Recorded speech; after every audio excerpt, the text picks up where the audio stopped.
Hey, good evening. Good evening. We just want to thank you guys so much for tuning in with another episode, the first episode of the year of 2023.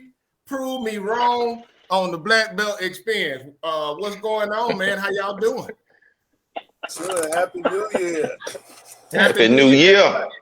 Hey, man, happy holidays to everybody. Good to see you guys again, man. Good to see you guys.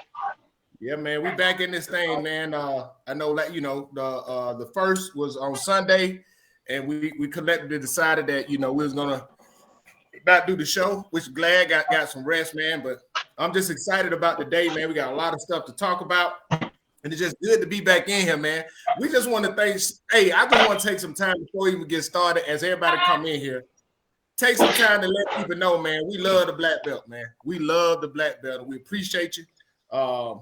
More than what you know, and let us know, man. Let me know who watching, who tuning in. Hey, first comment of the year from the best librarian in the history of librarianism is Miss Clarita Rhines. Tell you how you doing. Good to see you. Good afternoon. How you doing, Valeda? Good evening. Good evening, young man. Everybody except Robert. That's what we're talking to. We just want to thank you, Miss Robinson. Happy New Year. Happy New Year to you. Listen, Miss Robinson, I would tell you. Your Facebook page be having me laughing. Keep it up. Keep it up. I tell you, your Facebook page having me laughing. Belinda Ryan Smith, how you doing? Good evening. Good evening. And Happy New Year to you. Again, man, we just excited again back for another episode. Season 4, episode 1. Season 4, episode 1. We was able to do 51 episodes last year out of 52. 51 out of 52. So we're just gonna go ahead on and get started with our sponsors. What's going on, Rodney? Good to see you. Good to see you, man. Our sponsors. First sponsor is Kimmy Corners Creation. That's Kimberly. Have any needs? I would tell you go check out her page because she always posting stuff on her Facebook page, different things that she coming up with, different outfits. I mean, if you want characters drawn on like jumpsuits, I mean anything you can think of, reach out to Kim and let her that you heard it here on the Black Belt Experience. And you can go to her Facebook page, Kimmy's Corners Creation, and her also website, www.kimmyscornercreation.com. Next, we have the T-shirt bar. T-shirt bar, Lakeisha Davis. The T-shirt bar is located in Tuscaloosa, Alabama, and in Demopolis, Alabama. Listen, if you got any ideas, anything, reach out to her. Both Kim and Keisha, Sean Tabb, everybody knows Sean Tabb. Both of them recently did some shirts, did some orders for me, and I appreciate them for their professionalism. And Robert representing one right 9-8 shirt that half of my podcast. So, and I know Duck used Kim for the Prove Me Wrong shirts that he had made. So prove us wrong by go ahead on and patronizing their business. Third, we have the Men of Valor of Greensboro, Alabama. Like I said, they continue to do great things. We appreciate them for what they do in the community. I mean, I can only salute those brothers, man, for stepping up and filling the gap in the community. Really, really appreciate them for what they do. Next, we have a Southern Bite restaurant in Tuscaloosa, Alabama, which is soon to be open. I talked to Sean, is in Tuscaloosa. You can go to their Facebook page, a Southern Bite restaurant, and I would tell you, you would not be disappointed because she has some great things popping up and great things coming up, some great food, and another option that's coming. And I know they recently had a New Year's event up there that I heard that was real nice. You went to that, Robert? Yes. It was real nice, laid out. Exceptional. We had a great time. And next, I want to give a shout out to Be Great Apparel. Be Great Apparel. That's for later son, Big Kept page, his clothing line.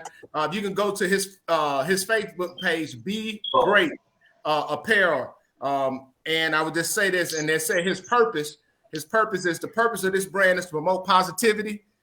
We want each and every person to feel accomplished, and at the end of that day, when we want you to exude excellence and remind yourself to be great.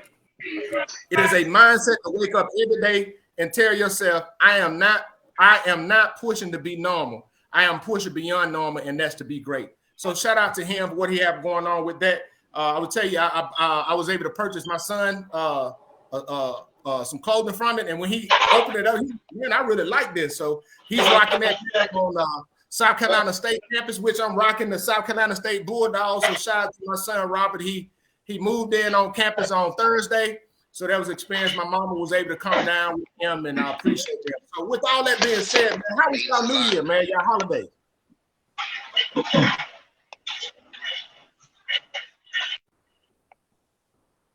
How was y'all holidays?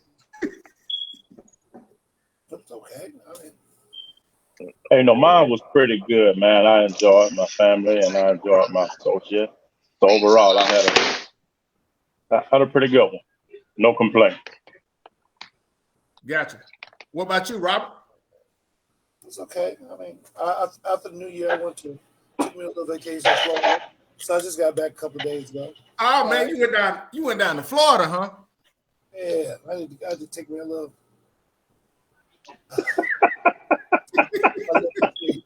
Hey, Larry gonna give you a call later. Hey, Shep, leave that alone, Shep. Leave that alone. Leave that alone, man. Oh man. Prove me wrong. Mr. Jones, thank you for watching. Well, y'all great. Miss Jones, how you doing? Dr. Jones, good evening to you. Thank you. And Miss Alone, she said, prove me wrong. She said, prove me wrong. Doug said, good evening to all the faithful Black Book family, experience family. Kelton, yes, that's it. Kelton Page, Miss Benita Page Banks' baby. That is her baby. The one that then the Be Great Apparel. And Miss Minnie Banks and Miss Shirley Shepherd. She said, good evening. Speaking of Be Great, I'm about to release a song titled Be Great. Man, I recorded it when I was able to come back home.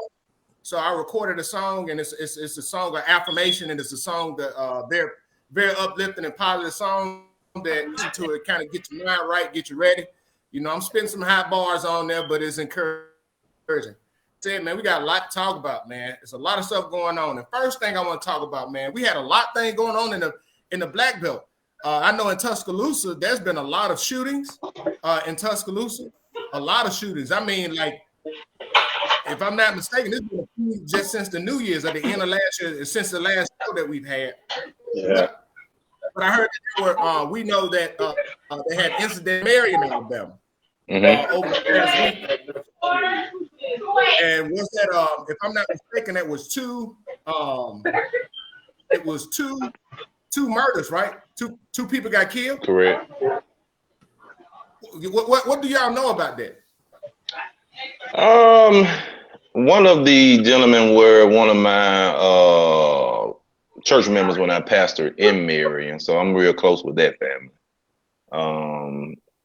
Everything is still kind of unclear about, you know, what really went down. But you know, just pray for the family, the Lewis, it's a whole bunch on the Sewells. Just pray for the whole family. I knew him personally, good guy. He was one of the guys that was always doing stuff for the kids. I know they we started an organization in Marion. I can't remember the name of it, but they took the kids on, chartered a charter bus and took them. I forgot what they took them to, but they were always trying to do something to impact the youth in the community. So he was one of them guys he was young, but he was one that always say we got to do more for our youth so that they can have something to look forward to in the past. So major loss to Marion, to the Perry County area, major loss. Yeah, I'm really sad to hear that. And from some of the reports that I've seen and things that I've heard, I heard it spun off from some gambling stuff. I think it was like some small, like I guess they were shooting dice or something. And it turned. I don't know. They're just some things that I heard. I doubt that. I heard it's a whole lot of speculation. You know, they tried to rob him, but he just didn't bother nobody. Cool, laid back type dude. Get his shirt off his back. Evidently, he knew the person who killed him because they evidently allegedly got in the car with him. So he was one of them type of guys that didn't bother nobody. Just a cool laid back dude. Yeah. And he was sitting in his cousin's yard, so it wasn't no gambling going on. He just was sitting in the car just chilling. So it's just a sad situation all the way around. Yeah, I'm very sad to hear that, man. But with that, go on into transitioning to the next thing I want to talk about. Ms. Jones said it's so sad that our young people is just killing each other. Shantae Williams said so sad. And Miss Maynard said it is said the first was attempted robbery, the second was retaliation of the first. So with that being said, man, that go right into the big thing I want to talk about with both as of last Sunday, both the state of Alabama and the state of Georgia passed a law that allowed people to carry concealed handguns without getting a state permit that requires a background check. The new law ends the requirement for a person to get a permit to legally carry a concealed handgun in public. And they said this is a new news article from WBTM13 News says that a person can get a permit if they want to do so. And the NRA, the National Rifle Association Institute for Legislation Action, which lobbied for Alabama legislation, said in April that 25 states allow permitless carry. What do you guys think about that? I know what I got. And man, I think that's a bunch of hogwash. I don't think that the system cares about us killing us. Just based on facts, we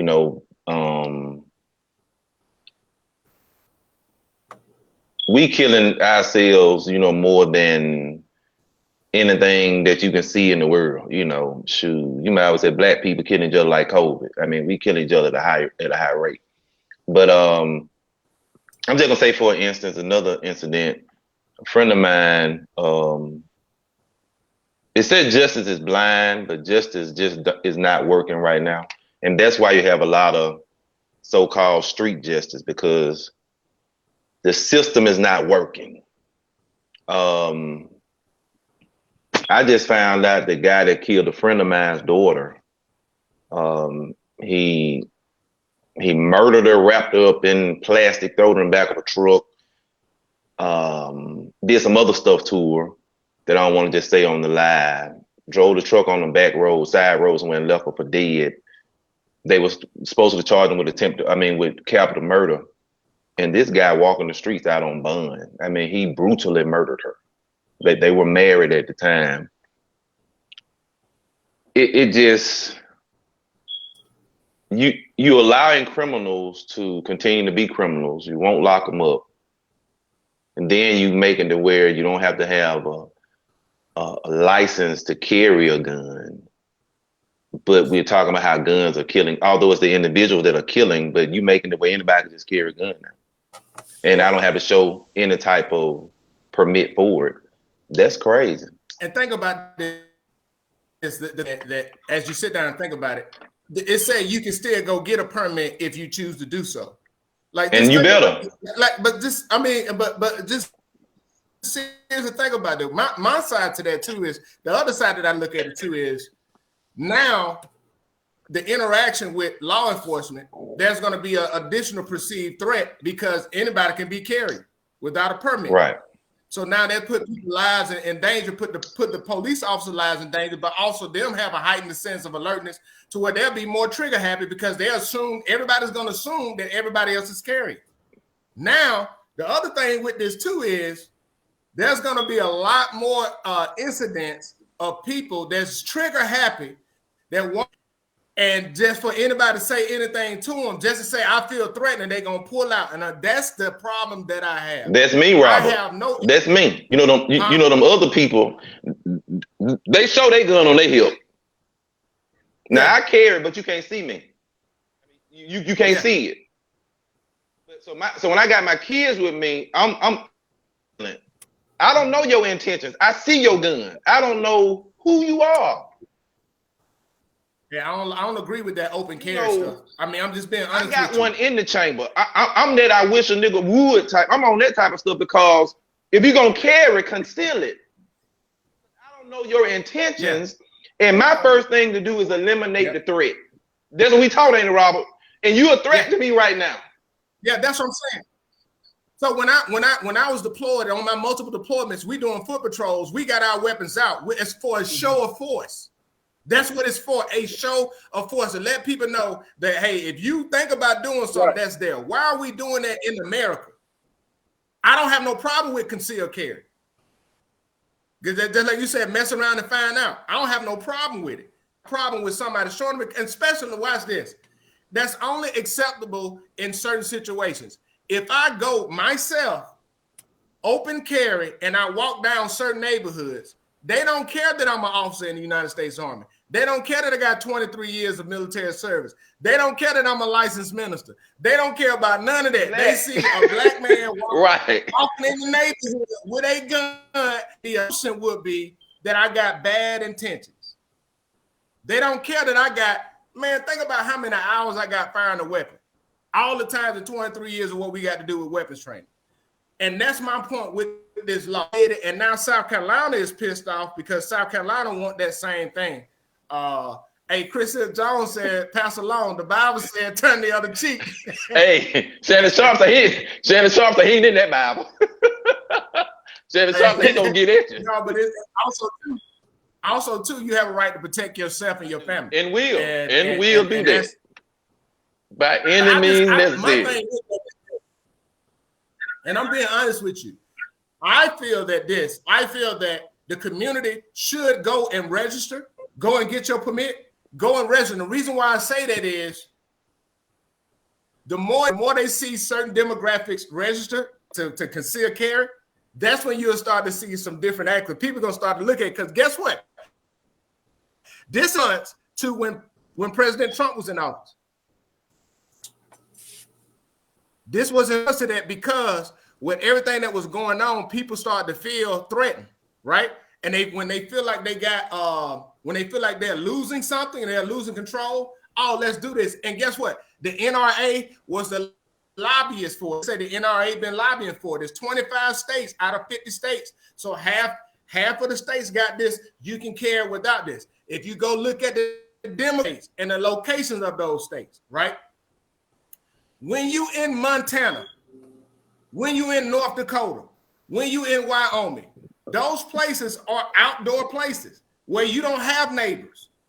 That people stay out. I'm being honest with you. They live in a different world. When you come into the Alabamas are different in those rural areas, it's not going to be a problem. But it's going to be a major problem in those populated areas. It's just going to be a major problem. That's just me. That's just me. That's just me. You got anything to say, Duck or Robert on this one? For me, I never thought it was enough provisions in place in the first place. You know, my thing is, you know, a weapon can change your life. So they, you know, just having a permit was never enough for me. I think that with that permit, they should have had some kind of, be required to do some kind of training every year or something. You know, at least learn how to fire. Because a lot of incidents happen because people just, hell, they'll shoot themselves. You know, I think that if you put more parameters in place, it'll make people more serious about it. You know, just going to get a permit. You know, all of us can walk down and get a permit, but you know, I got mine. You know, just walking in and say, "Hey, I want a permit," and because I was military, they, you know, you don't have to pay for it; they just give it to you. But you know, I could have been. But Robert, I agree. My point is going down there too, like. What people don't realize, like, and I'm telling people, man, like, we don't understand the power of what our numbers are, right? If everybody start going down there and getting a permit, people gonna start looking at that. And, hey, all these people going to get this permit, then people gonna start getting nervous. Like, hey, look, let's look at all of these demographics. Hey, the same look in 2008 when President Obama with the election for the presidential election, and all of those young people, like that hope and all of that stuff, all of those slew of young people came to vote. They registered to vote and they came out to vote. Immediately after that, that's when they started that gerrymandering. That's when they started redrawing districts. Just when people started doing all things. And look at it, the state of Alabama. I'm gonna tell y'all got to, say, hey, look, y'all got to open y'all third eye right on this one and be able to look at this, right? Look at what happened in the state of Alabama after 2008. The state of Alabama, y'all remember they had all of those where you can go get your IDs and your license in all these states and all these counties that they shut down it was like 45 of them. They shut them down to like 4 or 5.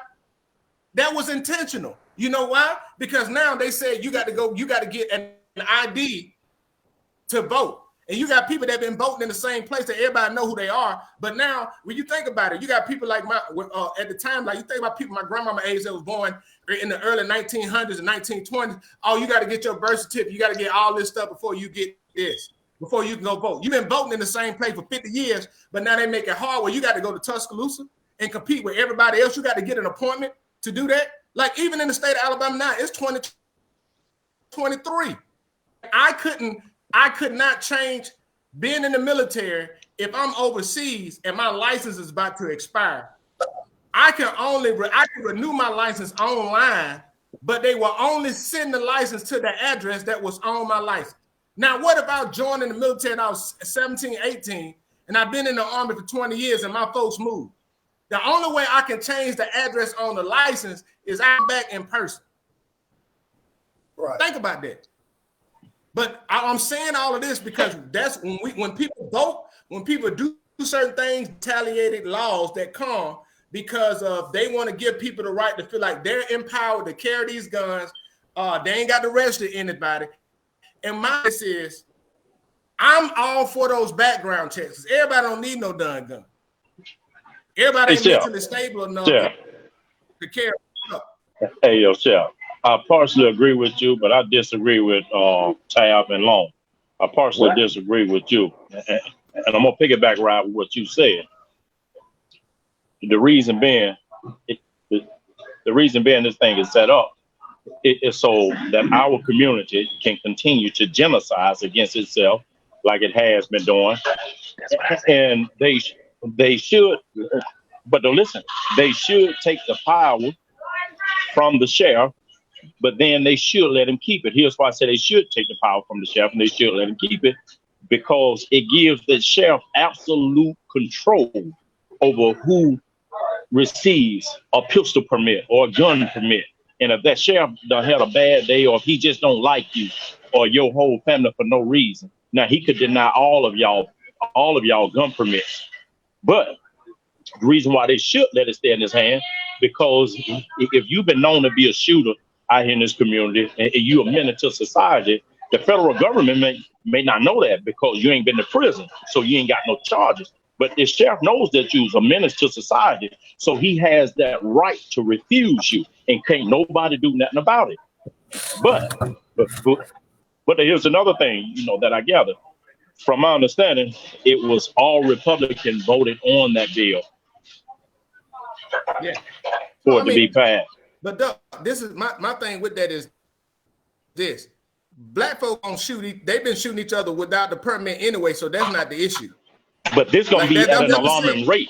This gonna be at an alarming rate. Well, I'm being honest with you. The thing that I see from this law is more people shooting other people from the perceived threat that people are actually carrying. The incident that happened, the criminal behavior that's happening is going to happen anyway. It's happening now. With all the stuff in there, even with the sheriff. So I understand what you're saying, but you got to prove me wrong on this one, Doug. You have to prove me wrong. I agree with you, Robert. Let me get at him, Doug. I agree with what Robert's saying. Go ahead.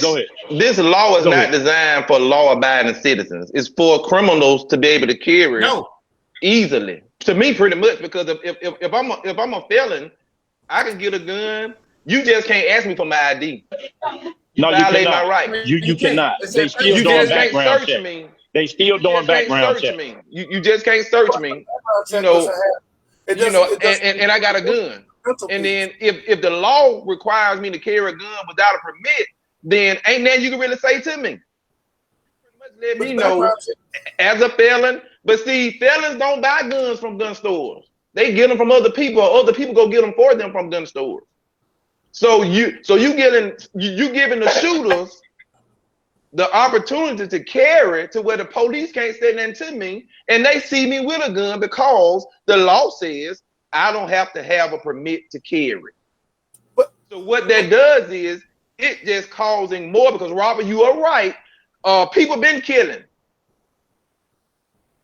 That ain't been to stop. But what happens is you allow these people that don't supposed to have guns. Now I can walk around with a gun because I don't have to have a permit to carry. Larry, that's not how this law works. That's not how it If the works. law There's gonna says still I be can a back. carry without a permit, It's but still what, gonna be a Say that to me. background check. It's still gonna be. It's still gonna be a background check. if you buy me a It said, gun, it Doug, said it in there. It said, ain't no background check going on me. only, Then I tell you Your what, gun. then get caught.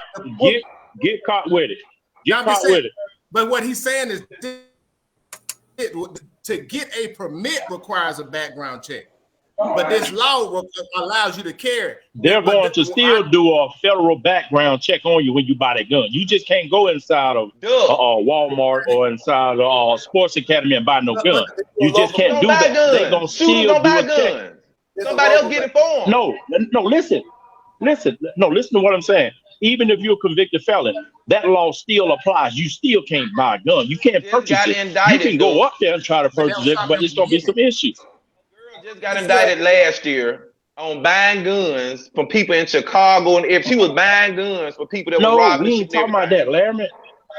These individuals that she was getting the guns for, the reason why she got caught, it was because the guns that she purchased, even though her name was still on them, they were found in crimes. That's how she got caught.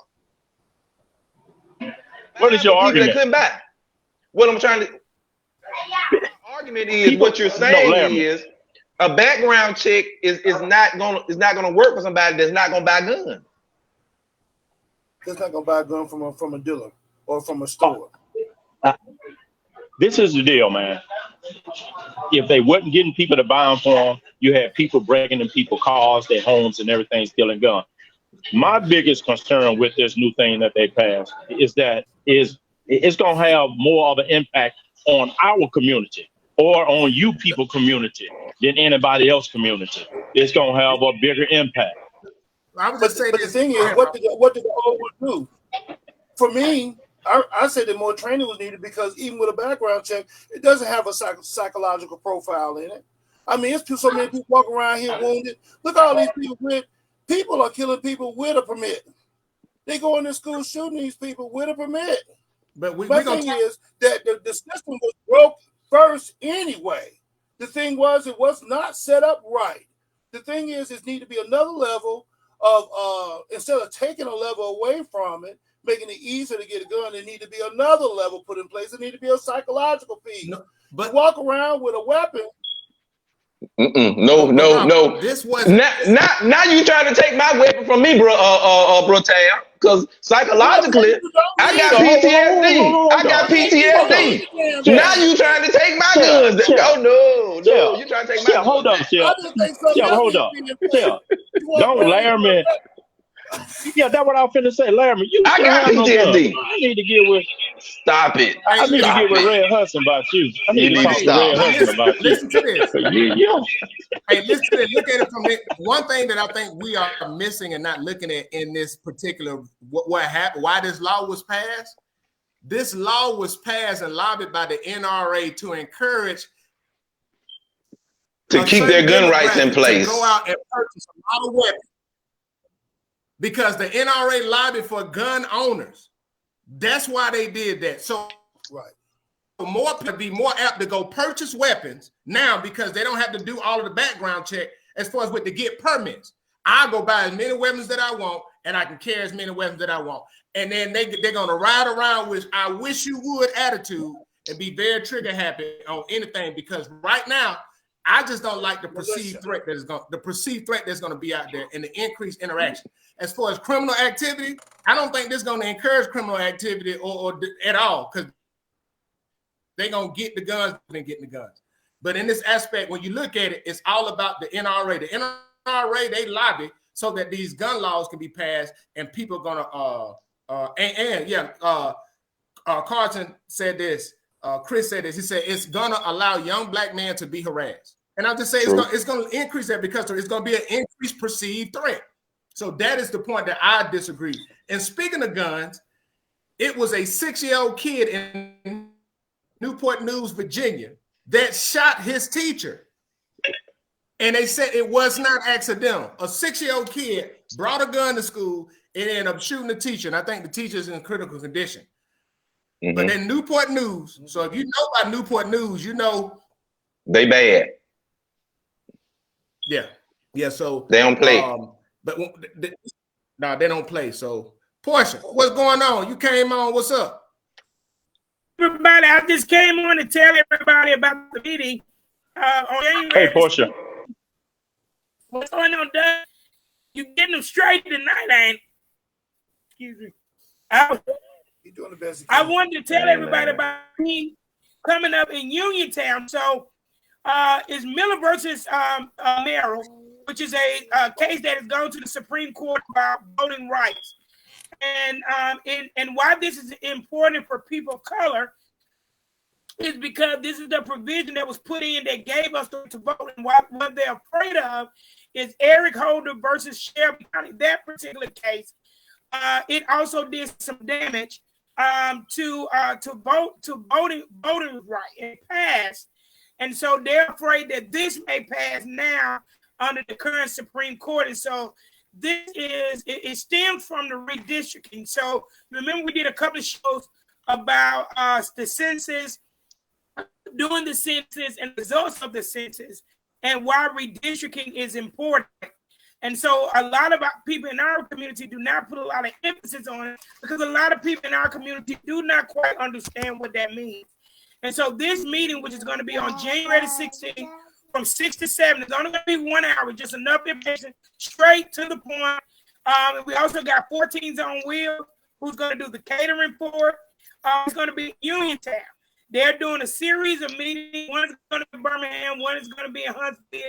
They're going to do a rally in Montgomery with some celebrities going to come down.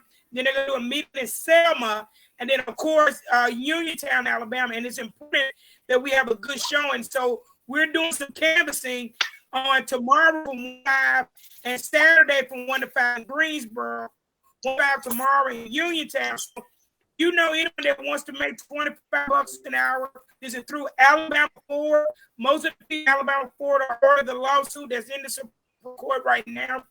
But they're going to pay $25 an hour. There's a chance of someone to make $400 this week on canvassing, plus mileage they have a vehicle at 65.5 cents a mile.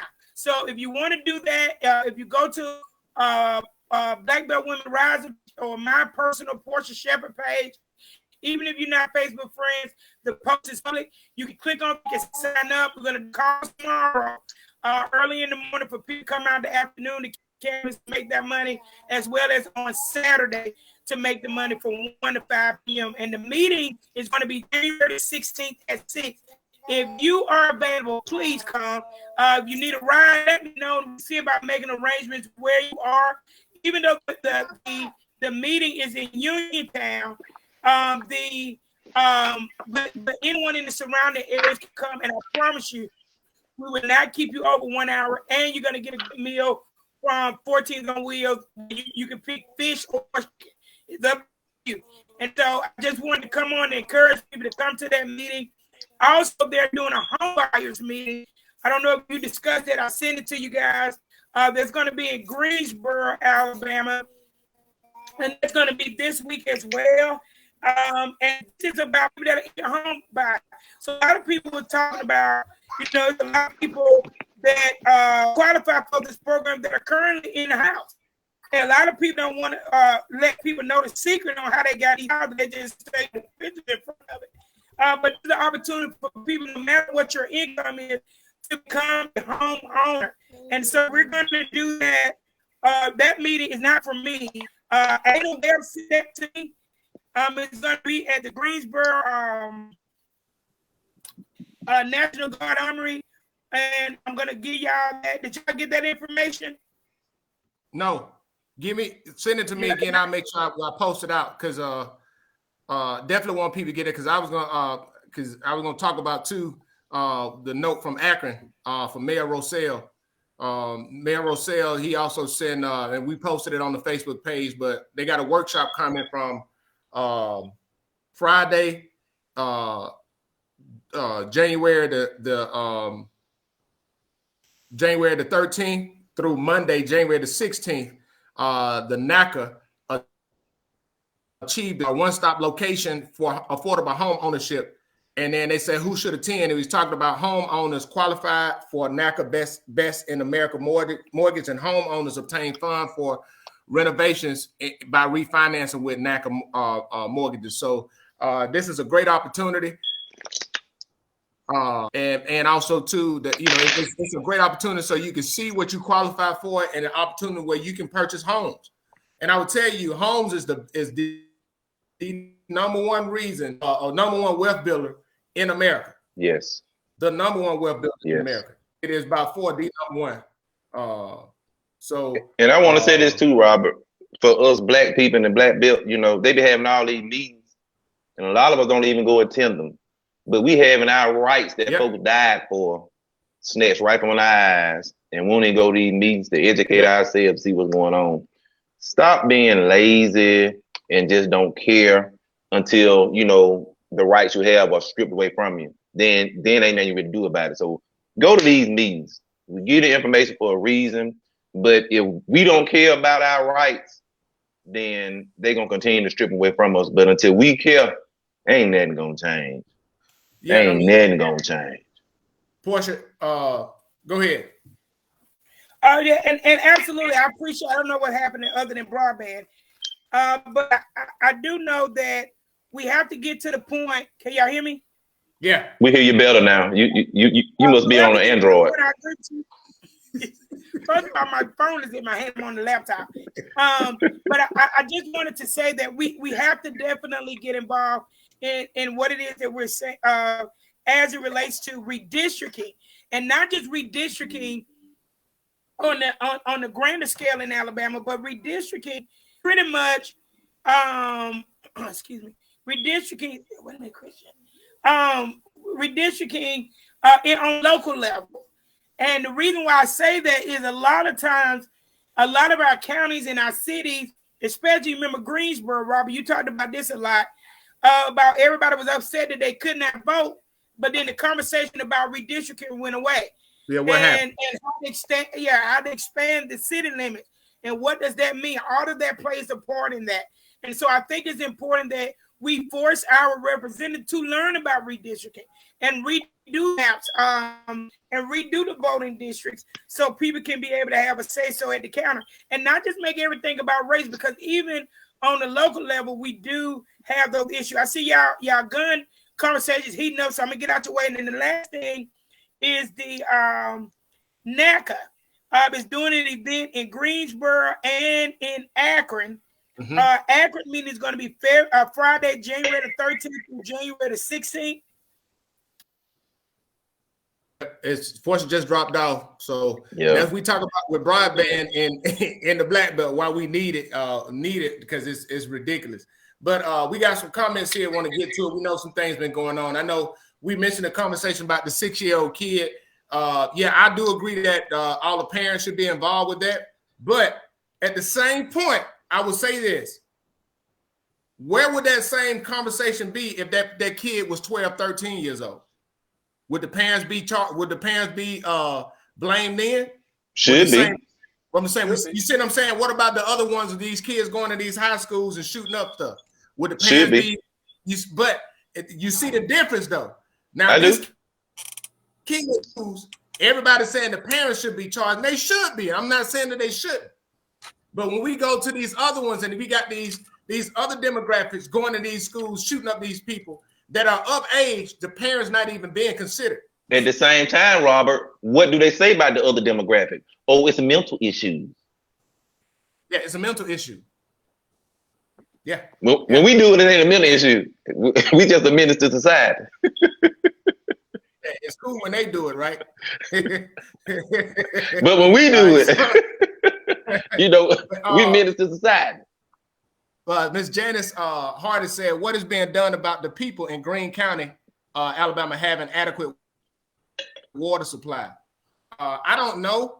What I have been saying is I know Mayor Johnson in Utah, and they've been talking about a lot of work that's been they've been posting, and I know that I follow their Facebook page, the city of Utah, and they post a lot and they do a lot. They do a good job of keeping people informed of what's going on.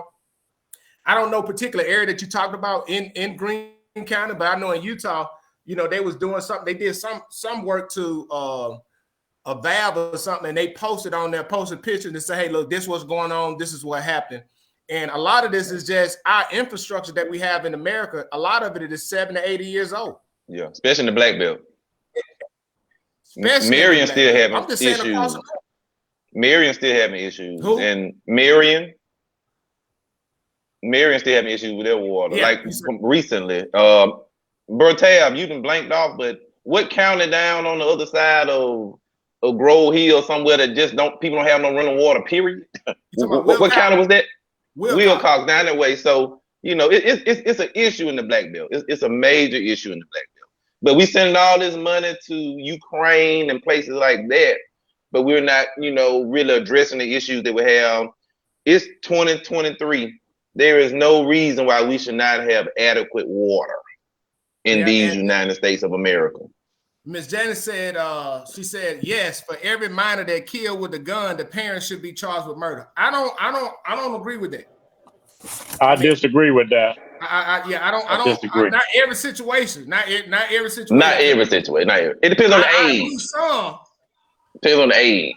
Yeah, because I disagree with that too, Larry. If a joker 6 years old take a gun to school, come on, Doug. I disagree with that. I disagree totally with that. And here's why I disagree with it. Because you have kids that's 4, 5, and 6. They breaking in cars, stealing guns. They breaking in people's houses, stealing guns. So if that gun did not come, if that 4, 5, and 6, if that they barely can't open a car though, Doug. Greensboro just behind. Greensboro behind now. But if that gun did not come from them parents' house or their possession, or if the gun don't belong to them, parents shouldn't get charged with that, man. No, they should. Well, so that's why I disagree with that. Now, I agree with Miss Chris Hill Jones. Now, one thing about the other demographic, they take their kids and them, they 4, 5, 6 years old. They teach them gun safety. They teach them how to shoot guns. We don't do that. Yeah, I mean, and girls, boys and girls. Yeah, I mean, and just being comfortable with it. We don't do a lot of stuff that, and we just, and this is with the, I'll say this, Larry. We don't do a lot of stuff, even with finances. We do a lot of other stuff that we don't do with our kids to keep to get out into the world. And then we, as a people, holistically, we get out there and have to figure it out. And we about 40 years old before we figure it out. But then we don't pay our kids about certain things. So it is we have to start doing those things. Like there's a lot of other stuff, man. Right now, if everything, people be killing people be, man. Look, what if people had to farm right now? People literally had to. A lot of them are suffer because jokers don't want to work 9 days. I'm just saying those type of things, and people take those things for lightly, but I think people need back to it and look at that. Now, I know some conversations going on about infrastructure. Ms. Dayla Maynard, first Ms. Valeda Page said if we would replace them 1930 pipes and all the water would be better. Ms. Maynard says some of the infrastructure is older than that.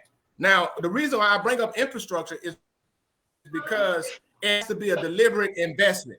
Everybody talk about all this other stuff. We spend so much money on all these other things.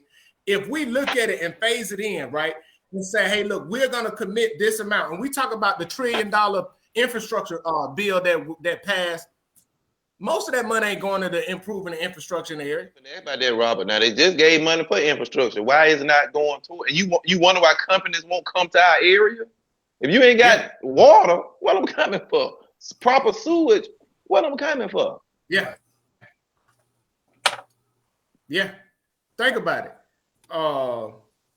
If you sit down and you think about it, it makes sense. But you got to have a vision to invest it. Because when you're talking about infrastructure, right? People are gonna look at the dollar amount, but they don't see the long-term benefit of it. You know, like prime example. I went to Korea in 2015. Do you know that everything in Korea, their whole country is pretty much fiber optic?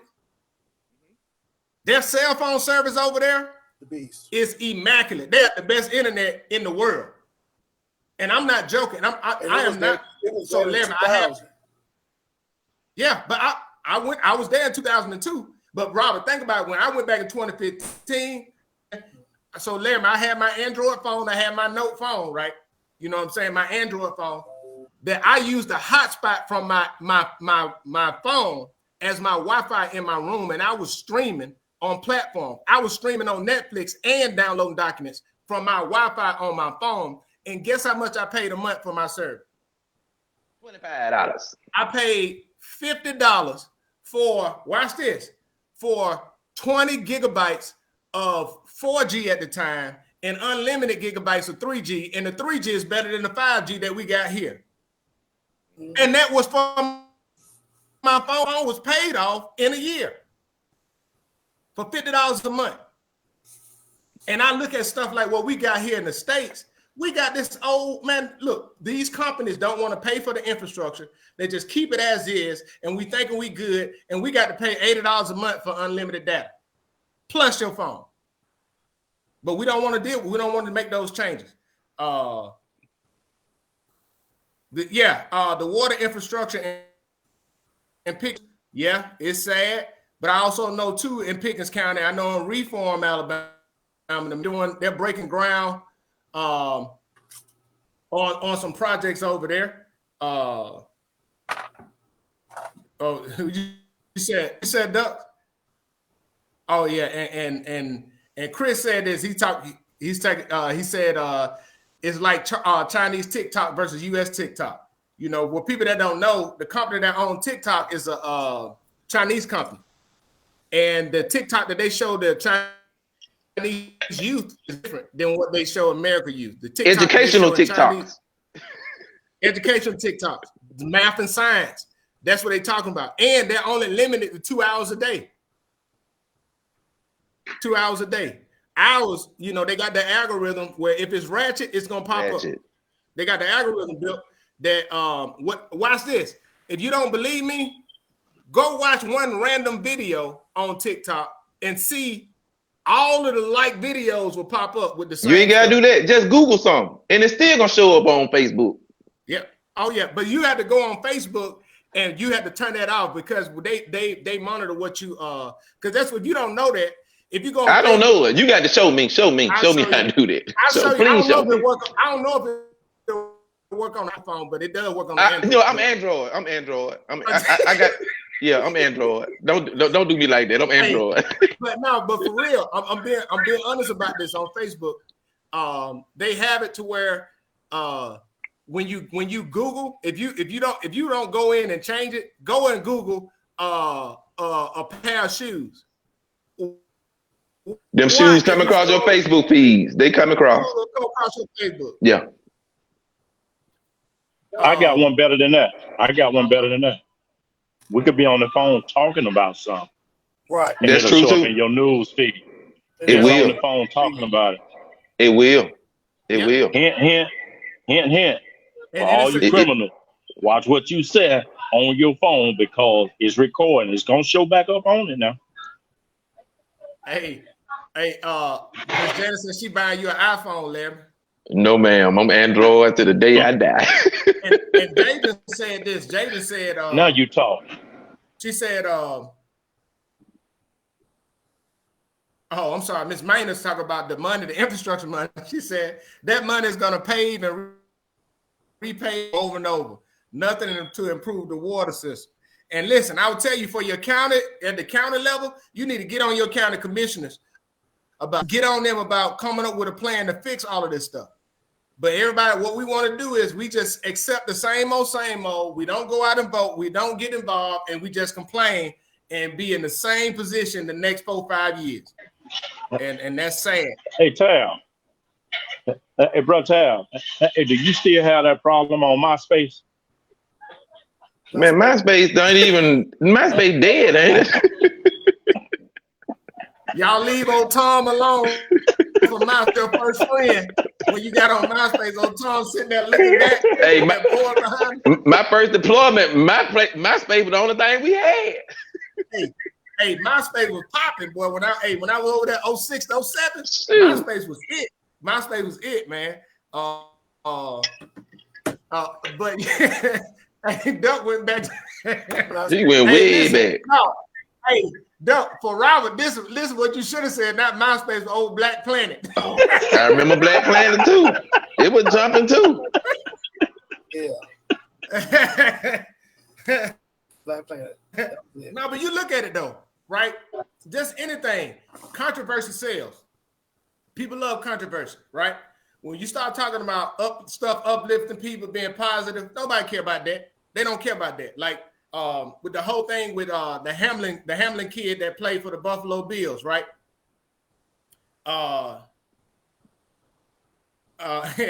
Yeah, Miss Daly said you could just speak it in the wind and show up in your feed. That's true. But with the Hamlin kid, was it David Hamlin? The Bills player. Yeah, the Bills player. Yeah. Right. It's a lot of, that was unique in the sense where we've seen hurt, but we didn't see people going to cardiac arrest on the football field and really had to be resuscitated to life. And there's a lot of different people that had different opinions. And I know there was a lot of stuff that went on about with Skip Bayless and all those things, but that's what people do. You tweet those stuff so everybody talk about it so you can get people to come on the show. And some people, that's what they're comfortable with because that's how they make money. But, there was a lot of controversy with that. But what I do like about what happened with all of that, it was this guy was on this podcast and he talked about the truth behind a lot of the stuff. And the truth behind the NFL. This guy was a fifth round contract or fourth or fifth round contract.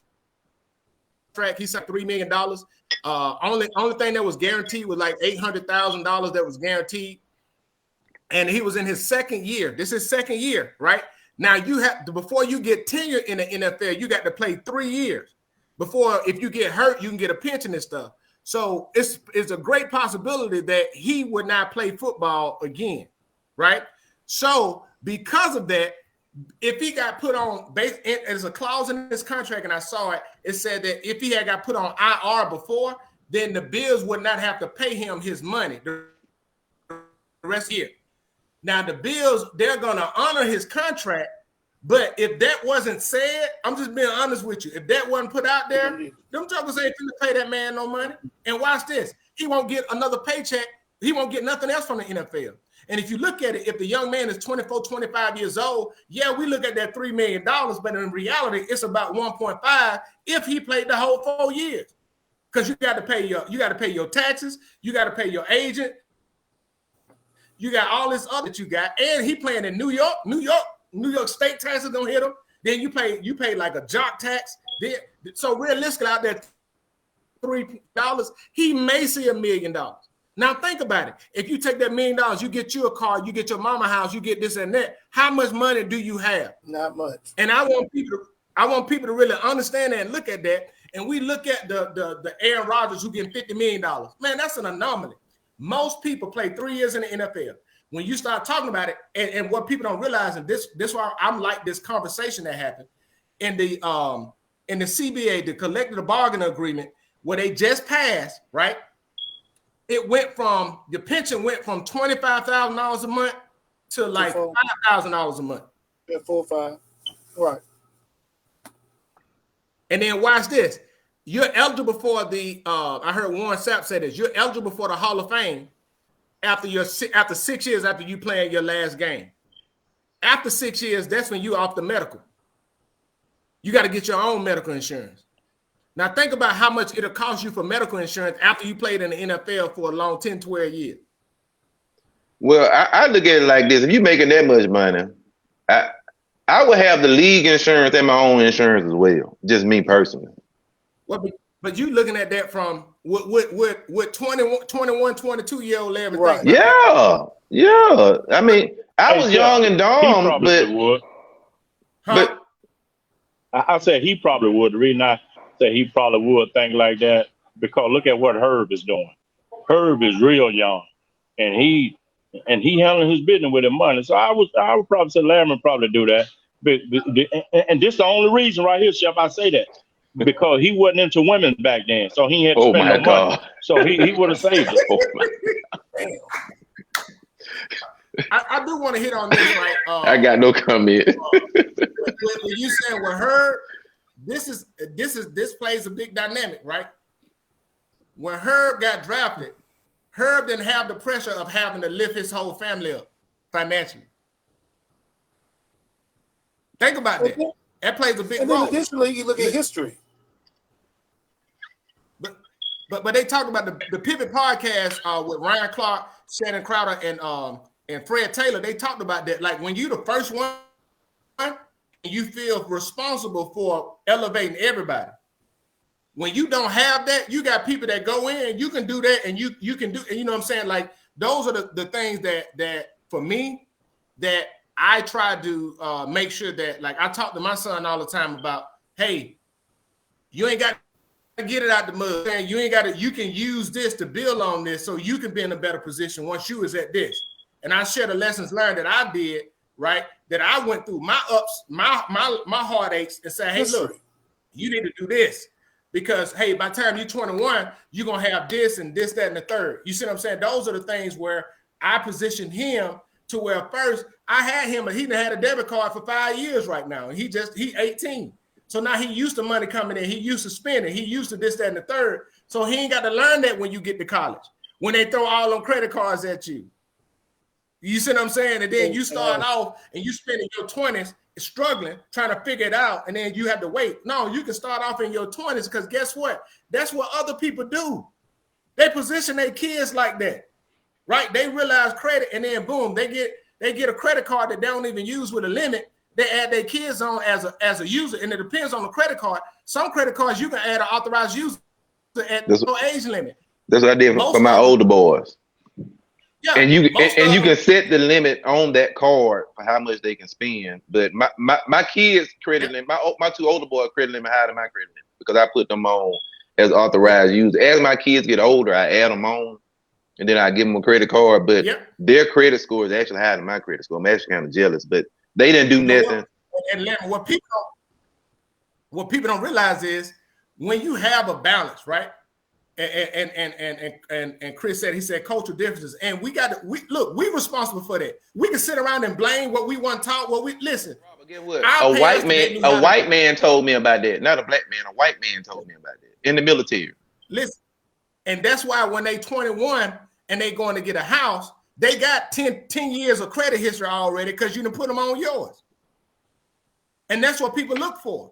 Listen, I'm telling you, and then you can access, they give you access to certain things, give you access to resources, right? Yeah, that's still institutional stuff, this, that, and the third. Yeah, that is. But at the end of the day, if you got that money, people are gonna work with it. If you got that backing, if you have that understanding, you can position yourself to take advantage of certain things. And if you take advantage of stuff that you at a young age, for example, man, I wish I would have bought some houses, some done apartments, complexes when I was at Fort Riley. When I think about when I was at Fort Riley back in 03, man, it was some duplexes I could have got for $90,000, $110,000. Those same things now, $200,000, $300,000, $400,000 for the same piece of property. The only thing they did was probably replace a few appliances, did some stuff in there in the carpet, and they made all that money off the appreciation of the property. That's the type of stuff when we start talking about changing our community. That's so important with a NACA coming in and people going in and getting houses. Listen, I'm about to say this, and I ain't saying this to be disrespectful to anybody. Yeah. But mobile homes don't appreciate in value. Depreciate. They depreciate. They don't build no equity, none whatsoever. So when we think, but Robert, what is equity? Right? What is equity though, Robert? Never heard of equity. What is that?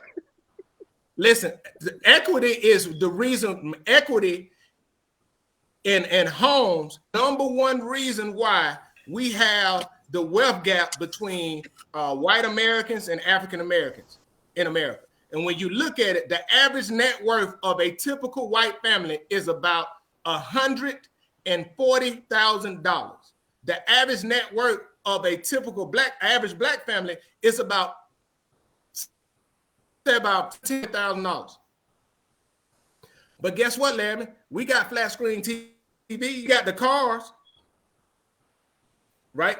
We got all this, but then when we talk about it, people take it like, oh, you think you better than. No, I'm not talking about. Man, look, I realize something, man. We can talk about this all day, or we can look at it and be like, how can we start making changes to make it better? And there's a lot of programs out there that people can become homeowners. This is the funny thing about it. People get on there. Should I buy? I saw this post. Should I buy a trailer or a house? People like, get a trailer, get a trailer. Don't get no trailer. Trailer gonna hurt you in the long run. I'm just gonna use myself as an example. I paid $300-some thousand for my house. I just got my letter in the mail about how about what my house is value now. I got over my house has the value of my house from since I purchased it. The value is over $150,000 more. That's the equity. If I want to borrow from that or get a HELOC, as Chris said, off my equity, I got up to $180,000 I can get off the equity in my house. Now, that's money that I have access to. But Larry, watch this. What if you got an idea for a business and you need the capital to start your business? You can go use your home to get the money, the equity in that to get the money. Pay yourself back. Pay yourself back off the HELOC. I got one even better than that, though. I got one even better than that. Here's there with a HELOC. They loan you pretty much. Let's just say, Larry, like you said, you got $180,000, and if they see fit, well, we trust with $130,000. They'll give you that $130,000. That's in your account. You could use it whenever you want to use it. And you paying yourself back. Pay interest on. Yeah, you only pay interest on what you use. You don't pay interest on the whole thing. It's like a credit card. On what you use. Spend what you want to spend. Right. Here's the deal, Chef. Just kind of picking back right on what you were saying. Even if you wanted to start your own subdivision, and if you have $130,000, $180,000 worth of equity, you can get that equity, build you a house, probably $75,000, $80,000 because that's what they usually cost anyway to build. All the other costs come from other stuff.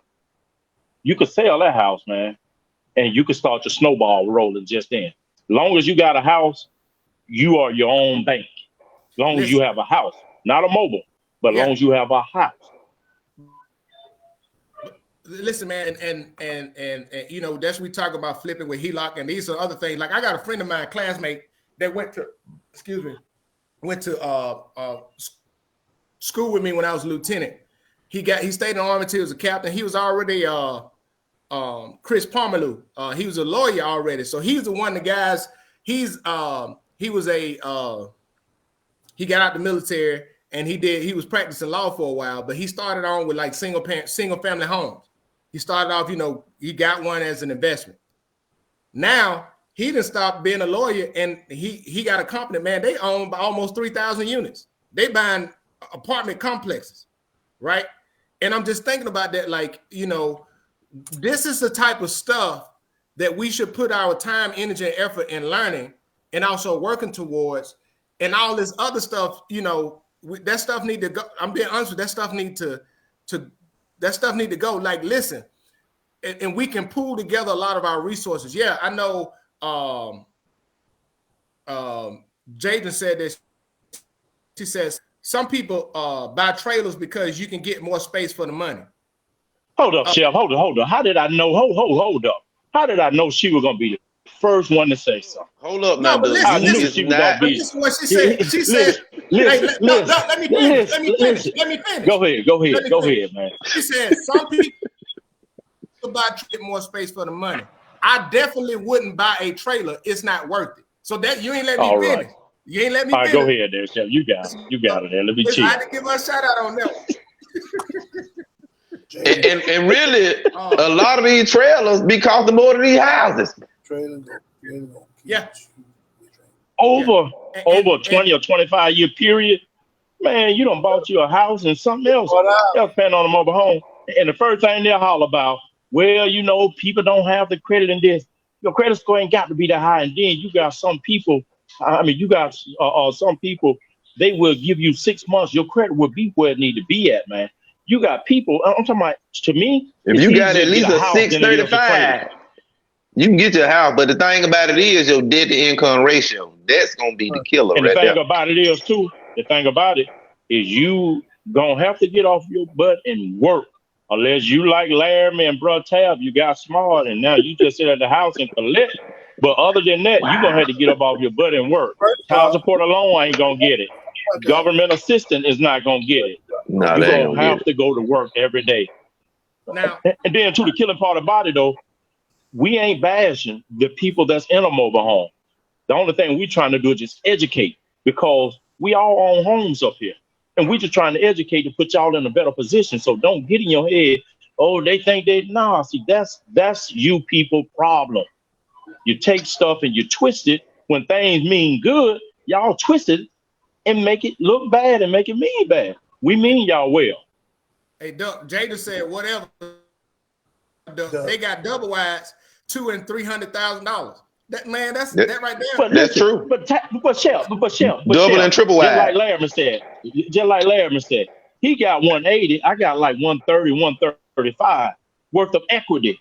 You can own a trailer for 30 years, you ain't gonna get no equity, man. Ain't finna That's the get only no thing we're equity. saying. If you're going to look, and then too, if y'all got kids, you can use that money to send your kids to school too. You can use the equity to do whatever. That's your money. You don't lose with a house, but with a mobile home, you losing. But listen, this is what we talk about, right?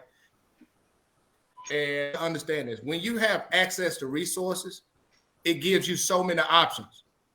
It cut down on anxiety. It cut down on stress. Because guess what? You ain't worried about this, then, the third, because you have options that you can go to, right?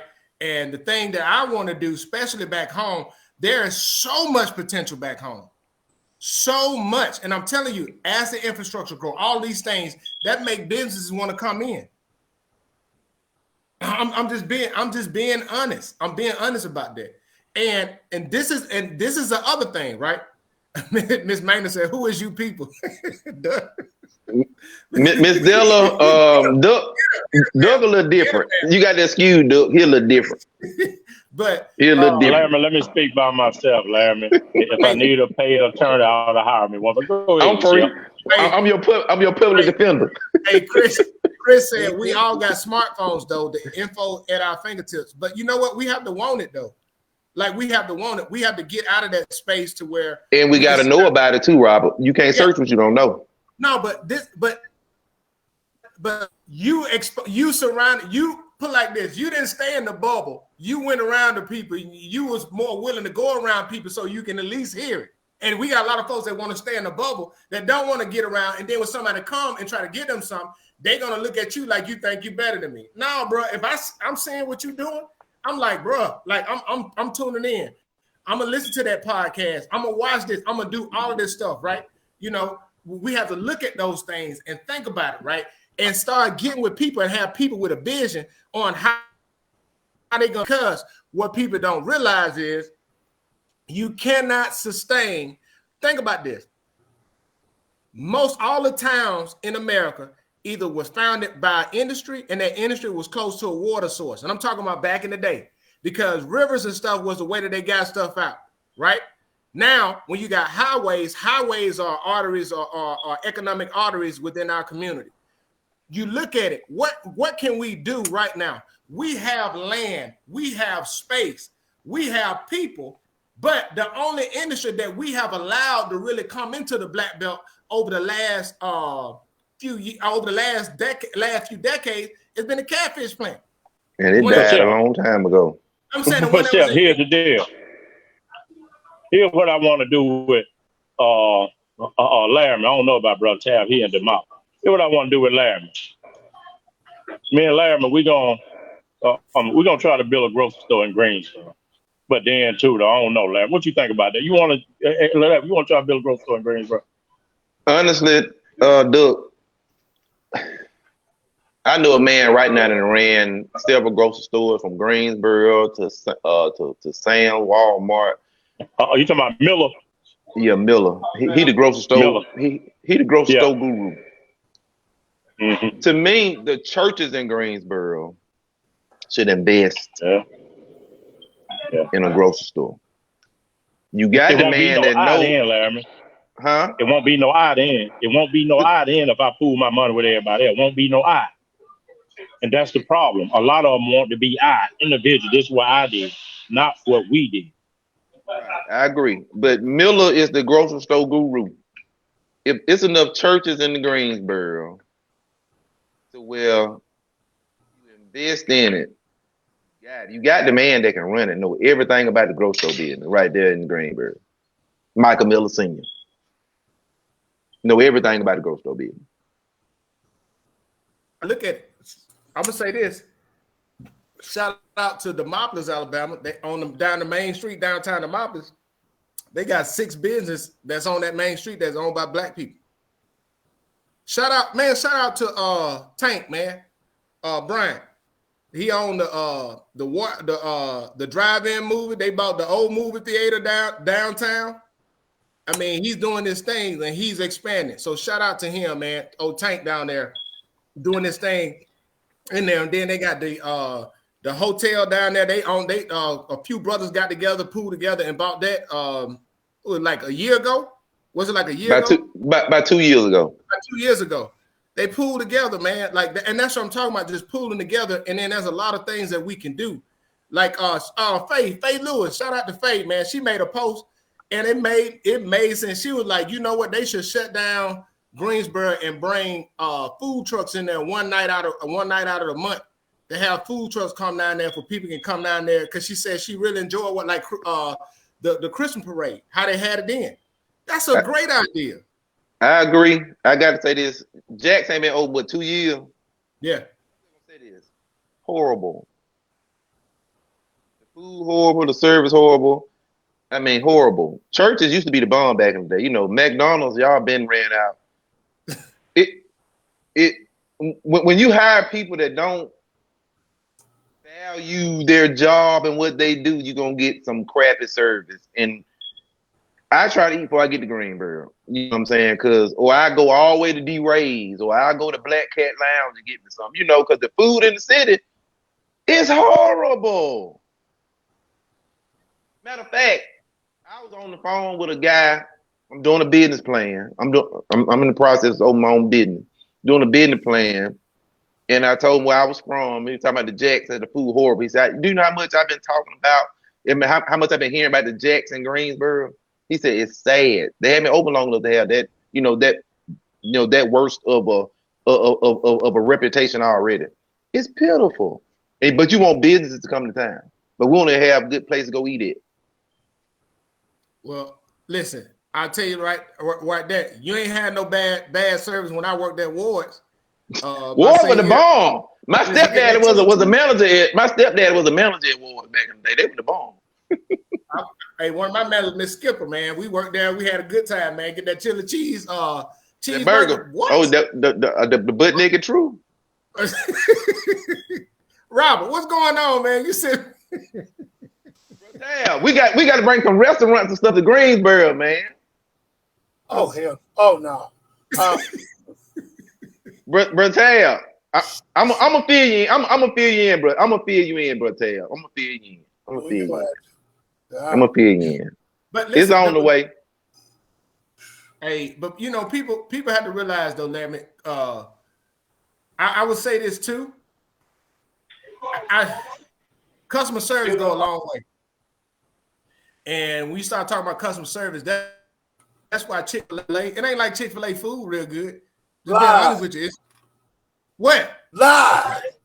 It's good. Hey, listen, it's good. The food's good, but the customer service is good. It was nasty. It may not be up north where you at. No, listen. See, hold on now. Let's just be honest. Let's just be Clean honest. that up, Chef. They Clean are that up. good. You They got to got- clean that up. No, I ain't cleaning Clean that this. up. Listen what I'm saying on this. Let's just be honest, right? Zaxby's chicken than Chick-fil-A. Let's just be honest about it now. I give them. Now You listen, said Zaxby's chicken is better than Chick-fil-A? Zaxby's chicken tender. Lately, No, not even close. Eat the grill one. Y'all must be, see, y'all talking about that one in Tuscaloosa. No, I'm talking about, Bird. I'm talking about the Just one. off the top. I'm talking about the one on 459, all the way on 459. exit All one. of Well, they closed it down right Yeah. now, dude. The one on exit one. But the one in Hoover down at exit 10 is still open. That's the one I go to. listen, Me and you both. listen what I'm talking about. Listen, talking about the chicken sandwich. That chicken sandwich is good, right? But don't act like Popeye chicken sandwich ain't good. All of them good. Oh, y'all That's sit in all I'm line for them saying. chicken sandwiches. But you Yeah, act like, but I you never got said two Chick-fil-A was restaurants trash. you go to and people smiling every day. There's Chick-fil-A and there's that coffee shop, Starbucks. Everybody has Starbucks. Listen, but that was my point. My point, I ain't say Chick-fil-A was trash, but what makes people go to them is the customer service. Because you know it's gonna be fast, you know you're gonna get it, and people gonna And the have food is positive good. But And the when you food is have healthy. bad The food is healthy. They got a process. it's still fried chicken though. No, it's grill. It's grill. That's what I eat, grill. That's the only reason I go there for real, because it's hard to find, grilled chicken. But the point is, customer service is what drive people back to them. Because first of all, especially with Starbucks, you spend on a cup of coffee that you can get yourself and put 2 drops of flavor in it Espresso. and be about the same. Yeah. Yeah, but with all that being said, Larry, Hey, you're but hold right. up. Hold up. Like about the customer service. So during the time when the pandemic was in, they sent a request for Chick-fil-A workers to go and start, giving people the COVID style, because how quick they move their lines. You don't get them drive-through lines long at Chick-fil-A. They sent a request for the ones over there. I think it's exit 1. Yeah. They move expeditiously.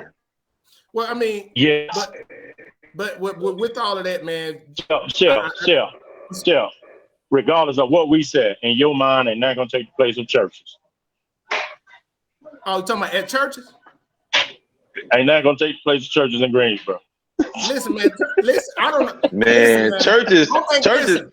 Such a shame. they should have been doggone had the wake and the funeral for churches a long time ago. Larry, we cannot. Y'all remember that tender sandwich they used to have?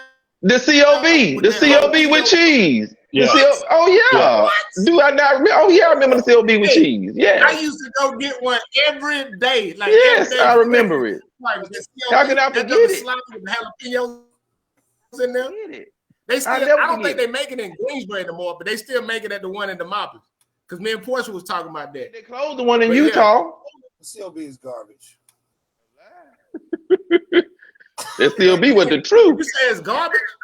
Oh no. Oh no! I don't know. But, hey, Hey, look, that was the truth after football practice, man. After football practice, going to church We know and better had than some cooler ice. That was the thing, man. we know better than man, that's COB, and I go to make some fries right after that. Man, be man, that thing. I done ate a whole bunch of them. But listen, since we going down memory lane, what y'all know about that bus station chicken that was in the mop? Been there too. See, Robert, I'm talking about the old bus station, the one down there, right over there, not that far from the butcher shop, where it's shut down now. I remember The old bus station. You walk in there, it looked like you walking into prison, but I mean, it was. Miss Paige Banks said, "What about that creepy chick that was in Greenboro?" Hey, that was a long time ago. That Christmas chick. I remember. Hey, man, we partially put them folks out of bed, man, because we had classmates and friends working there. Man, we used to get so much, man. Man, Yeah, we helped we put did. them folks out of bed. I ain't gonna lie. We did. I don't know what you talking about. We guilty. Especially McDonald's. When McDonald's first open up, you order fries and come out there with everything. I think it was 95, 96 when they opened up.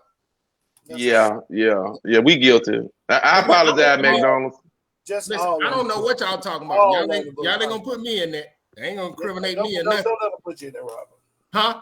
Don't let them put you in there, Robert. They ain't gonna put me in there like it was the whole Greenberg. It was the whole Greenberg. Like we used to get free free Big Macs and quarter pounders. They're not Everything. free. Huh? You stole it. I don't know what you're talking about. I paid. No, they were free. I paid. I ordered fries. I got a discounted price. And I didn't say nothing. I just drove off. I just drove off. No, Not free. man, you guys bring up a valid point. But still, man, with everything, we need new things to come, and we also need to, like experiences, places where people can go and have experiences, have different things, right? Like, and there's opportunity there, but one thing we have to do is, if people bring it there, we have to support it. But also the people that bring it there, you got to have something that make people want to come back. You see what I'm saying? And there has to be that mutual respect on both sides where, when you start talking about restaurants and stuff, it should be an experience. It should be an experience where you go in, it's good. You have something that you can take away, and that's how you build on it, right? One of the things that I see is we have a lot of people with a lot of great ideas, but they haven't spent the time to get the right mentorship or have the right structure on how to run it, right?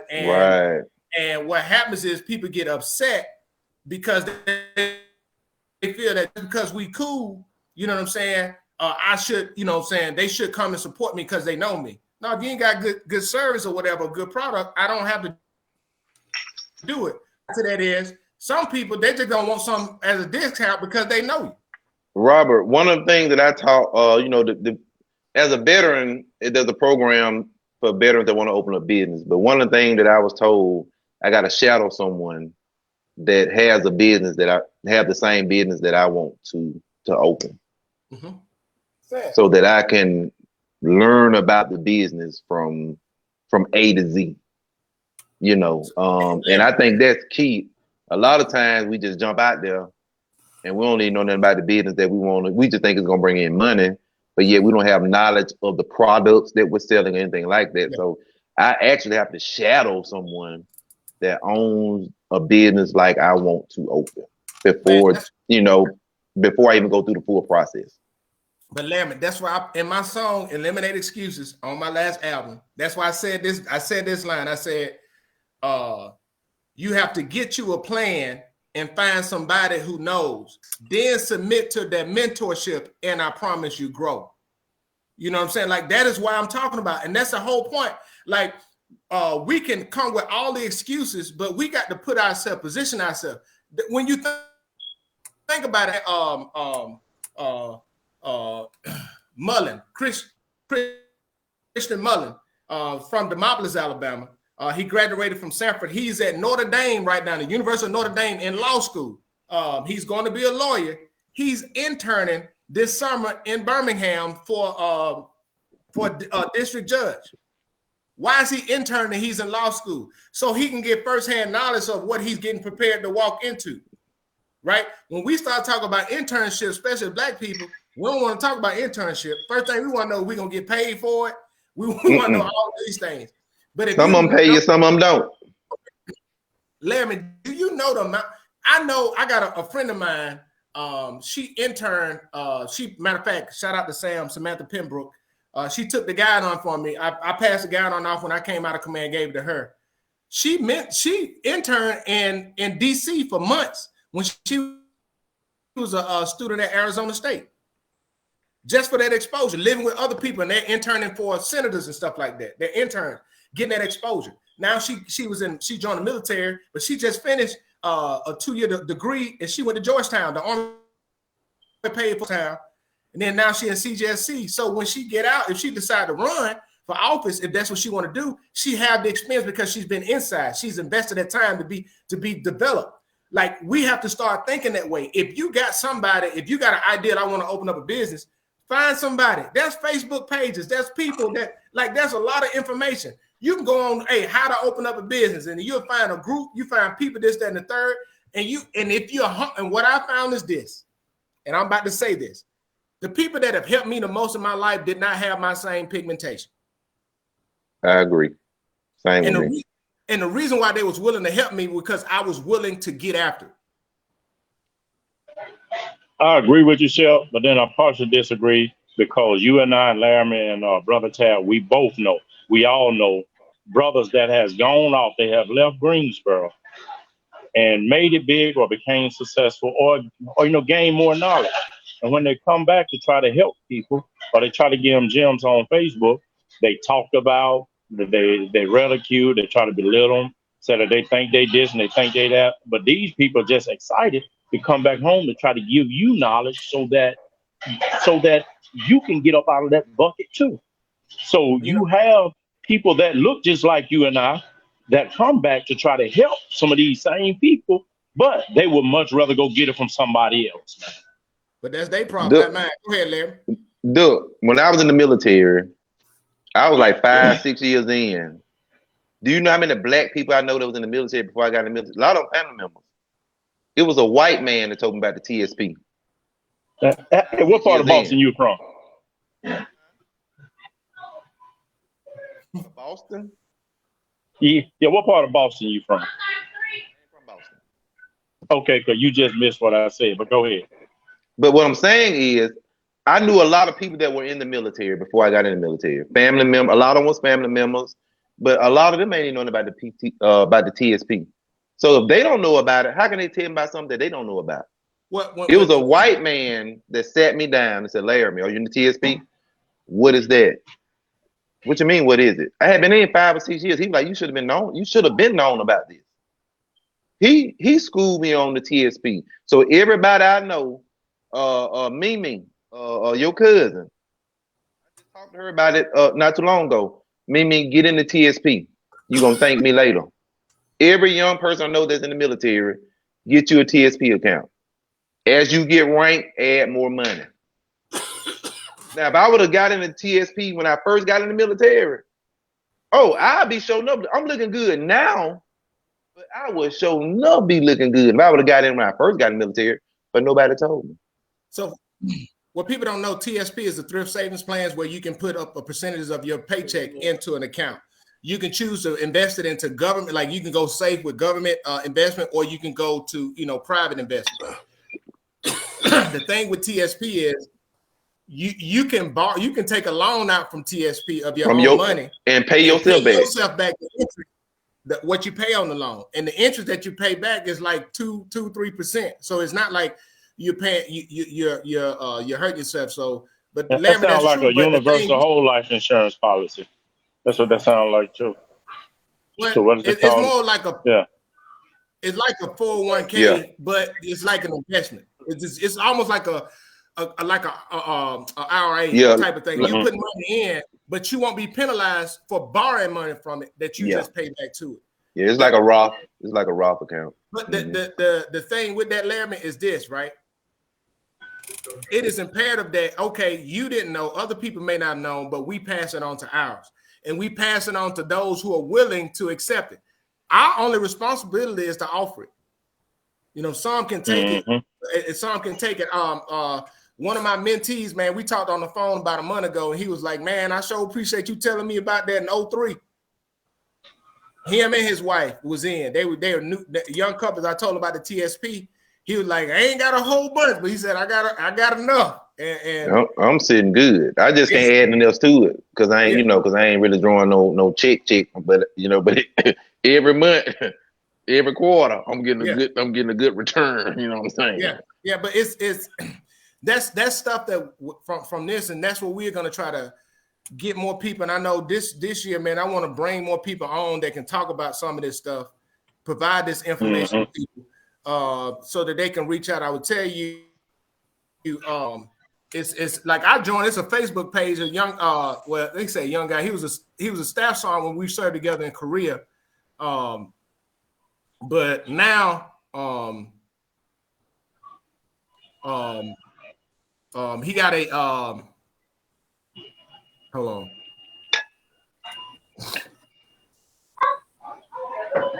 United Financial Education. It's a private group, right? And if somebody want to be added on to it, just let me know. Send me an inbox, and I will personally invite you to it. The guy, he's originally from Alabama. He's from Phoenix City. And you know, he got into investing, and they talk about financial lessons learned. People talk about stuff. They ain't trying to sell you nothing. People just try to do, you know, also other things for veterans, man. They got that military passive income group. People on there talking about how they done storage units and how they buying houses. I just always try to stay open to all of those things so that my ears are to the ground.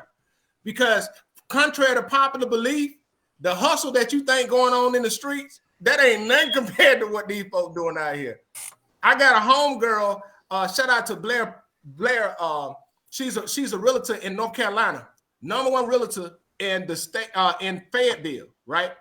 Larry, she sold, watch this now. Last year, she sold 42 units for $13.7 million. Think about her commission. Lord have mercy.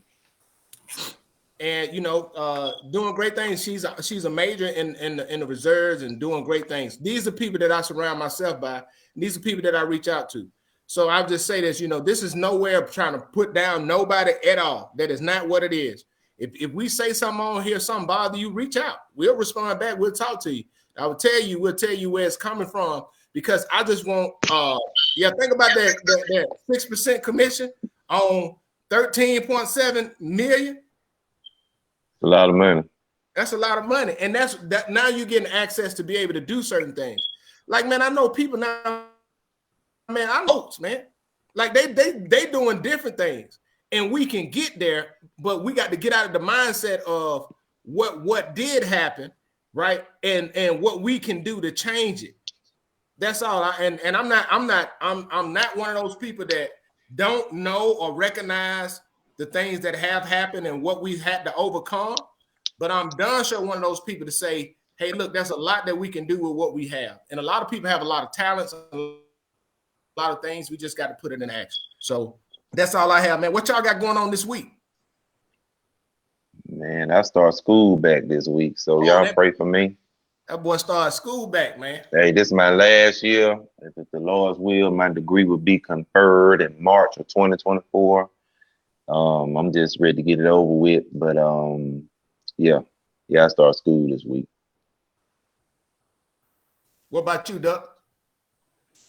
Hey, man, first I want to tell the people, so just to kind of put it in perspective of what the last thing Chef said, though people think they're really getting money in the streets, but they're not. Go listen to Jay-Z's song. When he said God did, listen to Jay-Z's song. He used to be in the streets, but then he got around the right people. So he learned, hey, man, it's more money doing it this way. Less headache, less risk. And it's better doing it this way than trying to get it out the streets, because the streets don't only last for so long. But though me, man, I don't have anything planned, but you know, just to be wherever I'm needed to be. That's it. And then too, Chef, I'm gonna try to see if I can find Bruh Tab or MySpace account, man, because he ain't been looking the same. You gonna stop talking about he the older person on the show. You gonna stop talking about Bruh Tab. We know he old, but God dog. Get him, Bruh Tab. It's on it. I ain't used it in a while, but it's there. What you got going on this week? He playing Farmville. Y'all didn't play Farmville on MySpace. I guess I played Farmville. Farmville. I was on it for the other stuff. But what you got going on? The VA, I got about 3 appointments this week. So if y'all don't snap on nobody. Don't snap. Do I need to meet you at the VA? You good? I think I got it. I think they understand. Hey, you need to leave number 7 at the house too. Leave number 7 at the house. Take 1 through 6, but leave number 7 at the house. Hey, Miss Jones said leave Robert Tab alone. Now she said leave him alone. Thank you, Miss She Jones. said, leave him alone. But no, man. Hey, don't go in there cutting up at VA, Robert. If they don't want it, I'm a mirror. I give you what you give me. You give me too much, Hey, I'm gonna give it back. Hey, the city of Utah, they have municipal court tomorrow at January the 9th at 5 p.m. So they got the dockets for court. They said no payments are acceptable charge, no changes to court dates will be considered. On the day of court, the Honorable Josh Swart presided municipal court judge, and the city of Utah said don't start the year off with a new warrant. So if you know you got to be there, make sure you be there. Don't be a no-show. Don't be a no-show. Again, just a reminder about the Road to Democracy. That's Monday, January the 16th from 6 to 7 p.m. in Uniontown, Alabama at the Renaissance Center, which is, if you go downtown, is literally right before you get to 80. Go in there. I would tell you, let's pack the house in there so everybody know that. And they're going to talk about redistricting and a lot of different things. We met with the young lady that was down there when I came down before, and they talked about coming back in January. So that's that event. Also, the NACA, they got the events in Greensboro as well as in Akron. The one in Akron with the information is posted on the Black Better Experience page, Friday, January the 13th through Monday, January the 16th. The city of Reform, Alabama, they broke their groundbreaking, the largest civil construction project in Reform history. So much shout out to there. I just want to remind people some other stuff. Coach Clark County coach, he's retiring. He stepped down. He won the state championship with them. He just said he felt like it was time. So that's supposed to be He a Hall of Fame coach, right? He like the and also too on March the 25th, the second annual Trucker Ball that's going to be happening. Single tickets are $25, couples tickets are $45. Dress code is semi-formal, formal or semi-formal. The information is on is on the Black Better Experience page. So we sharing that. We're just trying to get information out there. And Did you get the and go ahead. What you say? Oh, did you get? Because they're having the Christmas parade committee is having also. they have an event. Yeah, but I'm gonna get that information and post it. Men of Valor too. You having that? And a hard drive is going on in February. We've got a lot of things going on in February. Yeah, so we do our best, man. I'll tell you, we do our best to promote a lot of stuff that's going on out there. Let's make sure we do that. And thoughts and prayers for all of the family members that's in Perry County that had homes damaged with the storm that came down. We know had some people that are glad that I didn't hear about any fatalities. But and last, I wanted to say this. We didn't talk about it last time, but now, this page, let me see. Hold on. This page that talk about, they changed the name from Ebony Excellence to Excellence Ebony. Oh, them folks. It's a page that, they was posting articles about different people from throughout the Black Belt or throughout Alabama, right? And basically, what we were writing our own articles, and the guy was posting their pages and then hitting them up, requesting them to submit $10 to $20 Cash App in them so that he can post it. And I saw it before, and then I seen it again, and just wanted to share it out there. I would just say this, man: if you're gonna do something like that, right? First of all, it's a regular page. It's not a page. It's actual a individual page.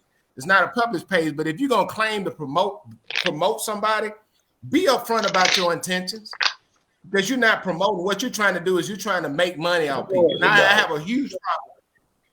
I have a huge problem with that. That's exploitation at its finest, and it's disrespectful to the people that have them to write the article, and then you turn around and want to charge them for putting it on the page. So for what they wrote. Yeah, so I just wanted to call. We didn't get a chance to talk about that last week, and I wanted to get on to that. So Thank you guys so much for rocking with us on the first episode, season 4, episode 1 of the Black Belt Experience. Hey, go and check us out because this will be uploaded on the Black Belt Experience YouTube page. So we want you guys to understand that it's there. We're going to continue to try to keep this going and try to take this thing to the next level. Looking forward to seeing you guys and talking to you guys later. Have a great and wonderful, blessed week. God bless. Peace. Prove me wrong.